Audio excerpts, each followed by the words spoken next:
Would you like to know how to speed up your painting process and repeat your favorite strokes automatically? In this video, I'll show you how to record an action in ArtRage.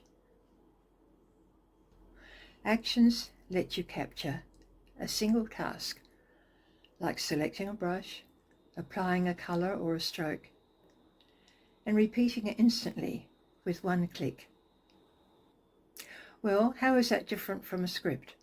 A script records everything you do on a canvas, applying colors, strokes, everything you do on the canvas, from start to finish. So it's perfect for replaying a whole painting session. Actions are more like shortcuts for single steps, while scripts are full replay.